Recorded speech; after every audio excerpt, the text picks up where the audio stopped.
Hi and welcome. My name's Tim Titchmarsh, Iron Speed MVP from .NET Architect in the UK.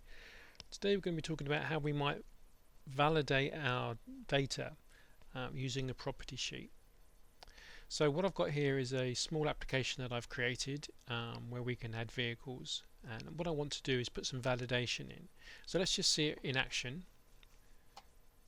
So if we just build it, and if we go and add a vehicle, you can see this one happens to be make, model, year, so I'm going to pick a Ford Capri and a year, and let's say at the moment I can type in anything I like in here for colour.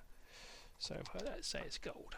Okay, there's no restrictions, and there you can see we've added the information to our database.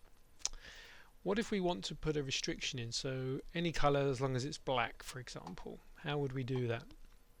Okay, if we go back to Iron Speed application, we're interested in the color. So we've located our color field in our add vehicle page. Okay, now to add validation we can do this from the property sheet.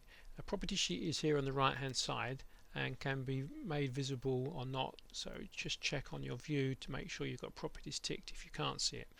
As I have a large screen, I tend to keep my property sheet visible at all times. So where do we find what we need here? Well, if we look through the properties one by one, we can see they're actually in groups. Okay, and the actions group is the one that we're interested in, and you'll see there's an entry validate when saving. So every time I come to save the record, I want it to validate some particular set of circumstances. In this case I want the color to be validated. At the moment you can see it's disabled, so if I off to the right hand side just click on the ellipses here, and you can see the enabled flag here, so I'm going to turn it on, which enables me to edit. Okay, and what I've done is I've picked out from the formulas the one that I'm interested in, so let's just delete that for a second and right click. Remember, all the formulas are via this drop down box here, and even though this isn't about formulas, if you check on the online help you'll find lots and lots of examples and videos on how to best use the formulas. What we're interested in is a condition that says something like, if this color is not black, display an error message. Okay, so under functions we've got strings, we've got formatting, parsing, logical, so if, for example, if that condition, then do this true bit, else do that false bit. So this is the one I'm going to use, and I'm going to just type in what I've prepared earlier. So what we're saying is if, and we're saying this record control, okay, color field and the text. Okay, so again, if I don't know what that is, if I just remove that and show you how we might do it, again right click, let's get that right, UI controls, it's the color. Okay, that's all we need to do, and Iron Speed understands what you're talking about and fills that in for you. So if the color, i.e. the text in there, is not equal to black, then if you remember we have an error part and a correct part. The error part is display an error message, comma, and then the correct part is blank blank. So there will be no error as long as the color is black. Click OK, and you can see now we've got the validation turned on. So if we now run this, it will build and bring up our application again. Here we go. So again, if we go into the vehicle, let's just fill some of these in very quickly just to give it completeness. Okay, now the color. If I type in red, for example, and click save, I expect an error message to come up saying any color as long as it's black. So let's have a look, see if it does that. Okay, and there's our error message, any color as long as it's black.